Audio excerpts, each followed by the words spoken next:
Hi, good afternoon. My name is Bradley Chapman and welcome to Raw Business TV. Today we've got a fantastic lady with us called Gill Woon, who has recently written a new book which is called Inspiration, a User's Guide, which Gill will talk about shortly. Gill's been a member of Raw Business for some time. She's attended some of our networking events and has been a big supporter of us, and it's with great thanks to myself to people like Gill who have supported us to help us continue on this journey. Without people like Gill and other members that supported the company, quite frankly, we wouldn't be here. So thank you very much indeed.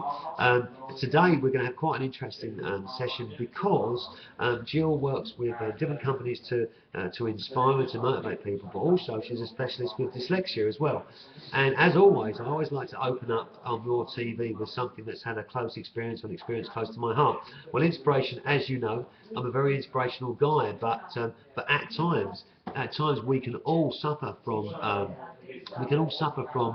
inspiration in terms of not having the right amount of inspiration, or having to rebuild ourselves in terms of inspiration. I've experienced this so many times, so I really am a true believer that inspiration and motivation can change everything in your mindset, and what follows can be much more of a positive result. But also one of my best friends, a guy called Stephen, who won't mind me saying, is dyslexic. The thing is, I didn't know he was dyslexic until he was about 25 years of age, and we first met when we were like 15 years of age, working in a Waitrose supermarket in Bucker's. But I never knew he was dyslexic. And I think at the time, dyslexia going back then, I think it was very taboo, and people didn't really want to address it and deal with it. And of course, people didn't want to talk about dyslexia. I mean, I think Richard Branson was dyslexic, and some of the highest profile entrepreneurs, but perhaps have been. But my friend Stephen is now a city investment banker, and he earns a substantial amount of money. He still struggles actually with his writing. So I have the utmost admiration for my friend dealing with dyslexia. And he's a fantastic guy. I didn't know until I was about 25 that he was dyslexic. I didn't know that he'd gone to a special school, that he'd had special training to help him deal with dyslexia. And actually, I understand dyslexia a little bit, but we're all going to probably understand a little bit more today, combined with inspiration. So it really is a great webcast today. As you know, we offer a range of different webcasts. It can be anything from accountancy to marketing, PR, coaching, whatever the case may be. And there's certain subjects that are needed out there where we perhaps have got do you class dyslexia as a disability? What is it classed as? It's what's called a learning disability. I don't like the word disability, it's just a handy label. Right, learning disability, okay. So a learning disability is something where somebody's struggling to learn. So in business, I'm absolutely certain that people out there in business that are suffering from dyslexia, and of course they need to find ways to overcome that. My friend overcame it. I actually don't quite know how he overcame it, because we've never really spoken about it in great depth, but all I know is he has, and he's successful now. So today is going to be a great webcast about inspiration, and Gill will talk to you in more detail about her book, etc. So what we're going to do now is we're going to move forward in our slides. Raw Business, just to bring up to speed, of course, who we are. We are a business and entrepreneur networking company. We have thousands of members who are becoming more connected and networking online and face-to-face. And we offer a mixture of marketing, advertising and networking for your company. We publish a leading business magazine called Raw Business Magazine. And of course, we're no different than you guys out there. We're trying to move our business forward every day. We learn from our mistakes and we like to enjoy our successes. Membership to Raw Business is free, so please feel free to join us at rawbusiness.com. We're all chasing a dream. We're all trying to build something that is our own definition of success, and we're all having to overcome certain challenges and obstacles to get there. That's what being a business is about, and that in general is life. It's about challenges and overcoming them. So I'm going to introduce or give you some more details now about Gill, who Gill Woon is. Gill's a coach. She's a presenter and author, specialising in helping people achieve, enhance their learning to achieve their goals. Gill's motto is "Become the you were meant to be," which is that's kind of great actually. Become the you were meant to be. So Gill's also a therapist for people with dyslexia. dyspraxia and other specific learning disabilities. And again, once again, she's been a very, very kind supporter of Raw Business. And I suppose I need some help and support in other areas, which we could talk about another time. But without further ado, I'm going to introduce Gill to you. It's my great pleasure to be joined by Gill today for this show. And of course, you can watch the video live and watching it now. The video is also available in the archive section of Raw Business TV. And what we're going to do now, we pass off to Gill. Gill's going to run through some slides and make a presentation to you, about 20-25 minutes, and then we'll come back together at the end and we'll go through a couple of scenarios, ask a couple of questions that may be relevant to the presentation that we've got. This is Gill's first time for us at Raw TV, so what I'm going to do now is I'm going to pass across to Gill. I'm just going to line up the slides so that she can start presenting. Just bear with me, Gill, 1 second. Let me get rid of this screen here. Okay. Okay, Gill's lined up now. What I'm going to do now is I'm going to jump out the screen. Gill's going to come to the middle of the screen, and then I'm going to come back in after the presentation. But Gill, thanks very much indeed for joining us. Enjoy the webcast, and I'll come back on at the end of the show.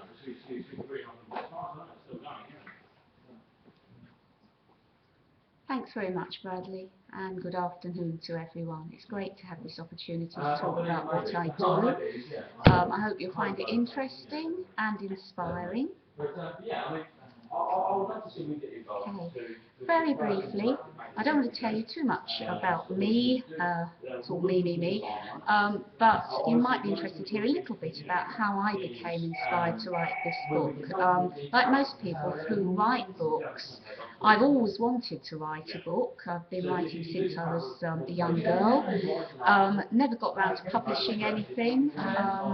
This went on for quite a few years. In the meantime, I got work in a government department. I taught, I've coached people, and now I'm a therapist for people with dyslexia. In the meantime, all that time, this dream was in the back of my mind. And then one day I read an article about entrepreneurs and the characteristics of them, and what the characteristics they shared and what it was that made them such great entrepreneurs. And the article talked about the common qualities that they shared, and that, I suppose, inspired me, because I thought, well, I'm interested in inspiration. What is it? How do people get inspired? And I thought, well, perhaps people who are inspired and who can inspire others in their turn also share a set of qualities and behaviours and characteristics like these entrepreneurs, and possibly some of them have the same qualities and behaviours. So that then got me going, and I did my research. I found 11 people. Some of them will be well known to you, some of them are people that I know but that I believe are inspiring, in a whole range of different fields. It was important to me to get people from fields that are not the obvious ones for inspiration, so they aren't all artists, poets, writers, what have you. Some of them are in business and inventors and doing other things. I asked them the same set of questions, which are in the book, and I got their answers and distilled from them, sure enough, a set of qualities and behaviours which people who are inspired and inspiring share. I was quite surprised myself, but indeed it was the case. And those qualities are in the book, so you can find out for yourselves. So you're probably wondering about the next question: what is inspiration? How does it work? Well, to me, inspiration is that spur that gets you to get up and get going and to achieve your objectives that you've held for a long time. But it's about more than that. It's about doing something which is good for you and it's good for everybody else as well. Inspiration comes from to inspire, to breathe in. So to me, inspiration is vital for people. It's like the air that we live in, the air that we breathe. We have to have it to live, to help us survive, and to really be our best selves My motto is be who you were meant to be, and I suppose that's all about being inspired to achieve what you were put on this earth to do. And I do believe very strongly that everybody has a purpose, a reason why they're here, and that perhaps they'll never really be satisfied until they find it and until they achieve it. So inspiration is like finding the means to do that. I've gone a long way around to say that, but that's perhaps what it is. Perhaps that sums it up in a nutshell. So it goes without saying that it's really important, it's crucial for everybody to find out what it is that inspires them and to go after it and to achieve what they were put on this earth to do. Because they'll never really be satisfied, you will never be really satisfied until you've found that out and until you're doing it. And then believe me, that is true happiness. Big question, the next one, how you can get and stay inspired. Well, I could sit here all day and talk about it, but perhaps it's summed up by some of the things I've already been saying. Go on that quest to find out what it is that really makes you happy. What is it that you enjoy about your job, or about hobbies that you have, interests that you have? Where do you feel happiest? Who do you feel happiest with? Because for sure, those are the things that are going to get you and keep you inspired. Okay, on to the next slide.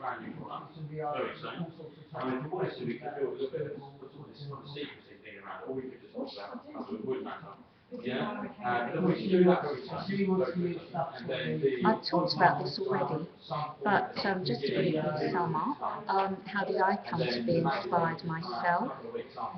By my strong belief in inspiration itself, that is so vital for people, and also I think by my own clients, because I work with a lot of people who believe that they are not able to learn, and that they don't have high self-esteem because of that, and I've seen them blossom and achieve things they never thought they could achieve, just by virtue of the few simple things I can do to help them, and believe me, the many more things they've been able to do themselves that they didn't know they were able to do. So those people have inspired me. It is inspiration. I've talked about this already, but I'm going to talk about it again. I make no apology for that. It's that the thing that really makes you get up in the morning, the urge to achieve the goals that you've got, and you can't rest until you do something about that. For example, with me, when I was writing this book, it just bugged me all the time. I had it in the back of my mind, I've got to do it, I've got to do it. First of all, you've got to write it, then it was you've got to go out and interview the people, and then it was, well, you can't let it sit there, you have to publish it. So I had to go and find a publisher. And now I'm looking around for the next project, and it really gets you going. Once you've achieved one thing, you just find you want to go on and achieve something else. So watch out, because that's the effect it's going to have on you, believe me. It always works, always, without exclusion, for your own good, but also for other people's, and it spreads the benefit, the happiness around. Inspired people are those who are inspiring, who are good for others. It works differently for different people. It can be big, it can be small. It's what matters to you, and it could be about anything, which is one of the reasons why it was important to me to interview people for my book from lots of different backgrounds, not just people who are artists, writers, poets, what have you, but people who are in business, who are teaching, who were inventing things, perhaps doing not the conventional things, activities. And it's a call to people to become more inspired and to go on achieving. Once you've achieved one thing, you need to go on and do the next, believe me. It's a call to action.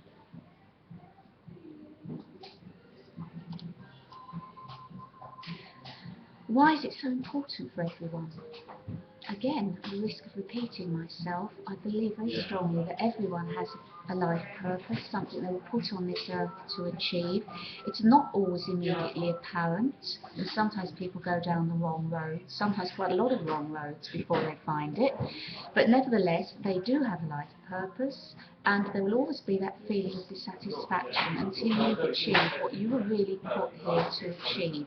You can have a lot of fun finding out what it is, but it is one of the things that is key for people to do, and I actually think this should be taught in schools. I really strongly believe that. I do some work with kids who are doing their GCSEs, and this is one of the things I tell them. You need to find out why you were put on this earth, and you won't be satisfied until you're doing it. And there are lots of ways you can go about finding it out, but it is key that you find that. And following on from that, you'll feel fully alive. People talk about being in the flow, and it's that feeling of really everything comes together. You're full of joy. You feel that you're doing what you were meant to do. Everything around you seems to be heightened, all the sensations, all the colours, all the feelings. You feel as if you're really working with everybody else to achieve something fantastic. And that is what inspiration, true inspiration, does for you. And it goes without saying that it's contagious. Once you've met somebody who's truly inspired, it makes you feel good, it makes you feel you want to go on and emulate what they do. It makes you feel you want something that they've got. What is it that they've got? I want it. I want that thing that person's got. And that can be nothing but good for everyone who comes into contact with it. And that's one of the motivations to me for writing that book, was to make people who read it feel good. I think we need that at the moment, with everything that's going on in the country and in the world. So how can you get and stay inspired? Well, of course I'm going to say read my book, but not just that. If you want to get hold of a copy of the book, you can get it from me, from my website, which is www.dyslexiacoaching.co.uk, or you can get it from Amazon or Waterstones or W.H. Smith's websites. Just key in the name of the book, which is Inspiration, a User's Guide. But more simply, something you can be getting on with now, think about something you really enjoy doing. It could be a hobby, it could be something you do in your job, perhaps something you did as a child. Often that's a key. Perhaps think back to when you were a kid. What was it you really enjoyed doing? Why did you enjoy doing that? Why was it that you enjoyed doing that thing? And think about how you can get more of that into your life. How can you, perhaps you can go and do a course, an evening course in the particular thing, or go and find some people who are doing it and talk to them and find out how they got involved in doing it. Perhaps you can go and join a group that does this thing. Again, I'm a big fan of doing something different every day. Perhaps as simple as walking a different route to work or to the station, reading a different kind of book to the kind of book you would normally read. For me, it will be challenging myself by getting involved in more technology and doing things like this, because I'll admit I'm a bit of a technophobe. It'll be different things for different people. And very important, a lot of people say this, and I think it's true, do something that scares you sometimes. I don't mean that absolutely terrifies you, just something you find a little bit nervy and edgy, because those are often the things you really need to do. And that goes in with challenging yourself. So perhaps take a little bit of a risk sometimes. Talk to people you perhaps wouldn't normally talk to, or get involved in an activity you wouldn't normally get involved in. You can get a great buzz out of that, and it can also tell you a lot more about yourself and your limits and what you can actually achieve.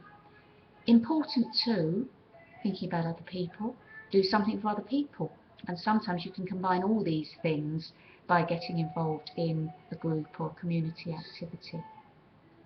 So those are points for you to think about, really, because those will be individual to you. I can only give you a few pointers here and now and a few examples, but these are for people, for you watching this, to think about and perhaps to jot down for yourselves. Thanks very much, Bradley, for giving me this opportunity. Hey, I really enjoyed talking about it. Thanks, Gill. You know, you're very calm, lady. You're calmer. You're very calm and you're in control. I appear to be. No, Inside. you definitely are. Whereas on the other side, I'm very nutty and 100 miles an hour, as you know. But I want to go back on a couple of slides, if I may, because I think there's a few things I wanted to just go over. Yeah, by all means. When you said that how I came to be inspired, you spoke a bit about writing the book. May I ask you, has there been things in your life that you've had to deal with to find your inspiration or challenges to overcome? Has that made you the person that you are now? Well, there will have been, definitely, yes. I mean, I've had a very fortunate life in many ways, I consider. I mean, I was successful at school myself, although I had a few struggles with things like maths, I will admit. But I worked abroad, and I had to deal with living in another country and getting used to the culture there and learning the language. So that was quite a challenge for me to do. I thought that I was talking about going down a road and finding it was the wrong road. Quite early after I got back from abroad, I pursued a particular career and it really didn't work out for me big time, and that was a big challenge for me and made me think about myself and what I really wanted, and think, well, everything up until now has worked out quite well for me because that was the case, and now something really hasn't worked out. What do I do? Do I just collapse and give in, or do I pick myself up and think, well, okay, that didn't work, what can I do differently, or what can I do now? And I had to confront that, and that was, I think, thinking back on it, not very pleasant at the time, but a good thing for me ultimately. That is a very important part of someone changing to find inspiration. I mean, from my experience, I think you can get yourself into a situation where things may not be seen to go the way you want, and it takes something or someone to lift you slightly out of that situation to then get into that real inspiration and positivity zone. So there might have been a change. I mean, I know that happens for me. There's been certain people or certain circumstances where it may well have been that my inspiration may not have been where I needed to be, and either someone or something has said, stop this, it's time to make change and you've got to go this way. Or you say it yourself. Or you're forced to say it I mean, yourself. I think you know it inside, don't you? But there's certain things that also help impact that decision. And I always talk very personally about my own faults and things, and I've been going through that sort of inspirational change. Not that I'm not inspirational, I've always been inspirational, but there's been so many different challenges and adversities to overcome, and I can now relate so much to people that they're at a struggle point where they need to turn around, and that's when they either go that way and they go into inspiration zone, the positivity zone, or, as you said, they give up. So what advice could we give to people that are at that stage where they are at the point where they think, oh, it's lost, or they think it's too much? What advice would you give them at that point? What could they do? I mean, you said do something different, I think, in one of the slides. Make a change, do something different from the ordinary. But what else would you say to someone that's at that stage where, this is what you do to take people to that next level? What advice would you say, right, okay, step back or think about what it is and then to get into inspiration zone? What would be your thoughts on that? I would say, if it's at all possible, give themselves some time to breathe, some time to think about it, and to sit down and think about it, and think about for themselves whether they do best reflecting on their own, or whether they do best reflecting on it with a trusted friend or coach, somebody like me. Because some people need to do their thinking on their own and go away and do it, and that's fine, that's what they normally do. And some people work better with somebody else. But do that, give themselves a chance to do that. But the first thing if somebody's in that situation and they're feeling really bad, the best thing is to just get away from it. And by that, I don't mean leave the country. Or nice if you can do that, but I don't mean. I can, using my own example, when I was in another situation where I thought I was going to follow a particular career and it didn't pan out, I felt quite despairing. And for me, all it took, it sounds very strange, but I went into the Tate Gallery, which is now the Tate Britain, and I looked at the Turner paintings in there. Now, I highly recommend Turner paintings if you are feeling low, because his paintings are full of light. And you only need to look at one of those paintings and the whole thing opens up. Now, if that is what does it for you, then, it did it for me. It will be different for different people, as I say in the book. Different people respond to different things. So it's about getting out of the situations temporarily, giving yourself time to sit down and think and assess, doing something else, or looking at something else or listening to something else, and then talking to somebody or going through that process of changing direction. That's what we're talking about, isn't it? That's such valuable advice, and I can understand exactly what you're saying, because I've been on both sides of the fence for many, many years. I wouldn't talk to anyone about my thoughts and feelings. I mean, in my relationship, my personal relationship, yes, of course, but in business and how I'm feeling on it, I found it very, now I reflect, I think I found it very difficult to feel comfortable saying, I'm struggling with this, or this is going, and it wasn't until I met a coach, actually, because I'm now an advocate for coaching. I absolutely believe in it from a spiritual point of view, an inspirational point of view, a business mentoring, and I really believe that the reason why I think it's fantastic is because as a coach, you sit back from a non-emotive position. What for me, it's been like, oh my God, this is, and then look at me thinking, Bradley, you know, as you're saying, take a second, but you can look down from a sort of holistic position and take the emotion out of it. Whereas someone, when it's happening to them, it's emotional, isn't it, to them? And that's why I think coaches are so great, because if you do feel comfortable and you're a very easy lady to talk to and feel very comfortable talking to you, when you do start talking, some amazing things really start to happen, because then you feel more open to suggestion. And I think what happens with me is I talk to my coach, and then out of 2 or 3 things I might say, there's one nugget there every single time. There's one thing that I say to myself, and it's almost as if when they say it, the light goes boom, and the light goes on, it's like bang. An aha moment, they call it in coaching. It's called an aha moment. An aha moment. It's called, because you go, aha. And that's been absolutely fantastic. And then you then go away and you can integrate that. And then the great thing is they're always there, so you can talk to them at a predetermined time and do your sessions, etc. And I'm very difficult to work with, as you know. I'm a real pain in the butt. And my coaches, I've got one lady that's a spiritual coach, and I've got one guy who's like an action coach, who I do a lot of work with. But and for me to now go through, because I've been going through this, not an inspirational change, but accepting what my destiny is, and I think your sentence was, be the person you're meant to be, was it? Right. And I believe in that. I believe I'm meant to be something, and I've been deciding in my head, I think I've been fighting what I'm meant to be. Yes. And I don't know the answer. I still don't know the answer. You I'm don't still always. totally confused. You don't always. No, it becomes clearer as you go along, I think. But I think once, because someone said to me, if you have less resistance, then you're going with the flow. If you resist, you're going against the flow. I think the other thing is what you said earlier about a person who's going, the temptation, and we live in a society which is very action-oriented, and the temptation for people is always, oh, I've got to do this, I've got to do that, I must do something about this dreadful situation, I've got to do something. But sometimes it's best just to not do anything. I don't mean just not do anything at all. What I mean is just stop. Take a breather and give yourself time to reflect, and then quite often the course will become apparent. But it's not going to become apparent if you're running around doing umpteen things and they're all getting in the way, because you're not giving yourself time to think and reflect enough. Now, let me ask you just a quick question about the book. I don't know if you can see the title there, but I'm going to put it up there. That's Gill's book, and you know, I'm really, really pleased when somebody writes a book, because I know personal experience. I'm writing a book, and I'm only in my 2nd chapter at the moment. I'm meant to have it finished at the end of January, so What's your book about? late. It's called Everyday People Achieve Extraordinary Things. Brilliant title. And it's a mixture of my life's journey, and hoping that people reflect on perhaps what I've been through and associate with it.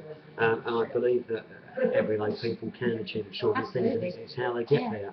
And I think it takes in a lot of the challenges that I've been through, a lot of the different people that I've met, and a bit of a life story, a bit of an inspirational kind of book to help people become inspired. And you know, I'm fairly blunt and open, and I just hope that I associate with people that are going through those struggles and changes, but with some business experience in there, so they can understand, you know, a wide plethora. But I'm really pleased that your book's out. This is a personal signed copy to me, which I shall cherish and read. This will, once read, go onto my bookshelf, and I'll give a report of this as well once I finished it. I'm sure it's going to be fantastic. It is really great to be joined by somebody like Gill. I mean, I'm like this tornado guy, and Gill's got this real calm aura going on, which is really great, because when somebody like me talks to someone like Gill, it calms me down and makes me get more into the calm zone, which is important, which is what you're saying. Gill and I meditated recently for the first time, and I know there's lots of different stages. Do you find that helpful? Yes, I did find it very helpful, and it was scary because, again, you know, when I was looking at coaching and laws of attraction, all this sort of stuff, I thought, oh God, you know, I'm going to end up becoming a monk, you know, because you know, but it's not at all. And I found it very difficult to switch off to get into that zone.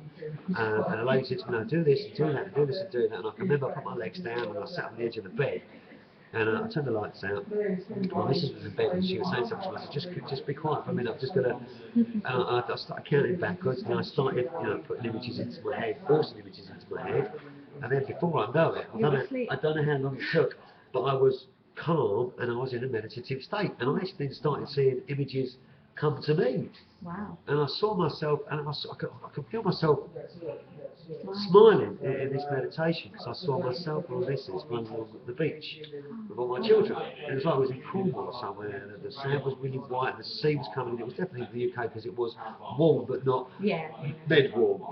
And my missus always wanted to move to Cornwall, so all the kids were running along. We all had like oatmeal and white. You know, and the wind was blowing, and it was so clear. It was the most clear thing I've ever seen.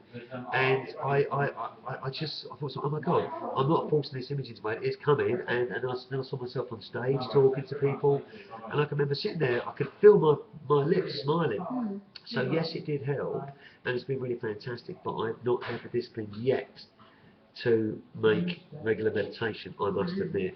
And I could make an excuse and say it's because of this and because of that. There is no excuse. I've just not done it since I've meditated 3 times, and I really enjoyed it. And I think at the time I was on that curve that we spoke about in opening myself to change, accepting who I was, the great things in my life that I've done, the some challenging things that I've done, or bad things, which I said to me, no, forgive yourself, Bradley, move on. And the meditation, it set me free. I can only explain it. In my head, it gave me a purpose.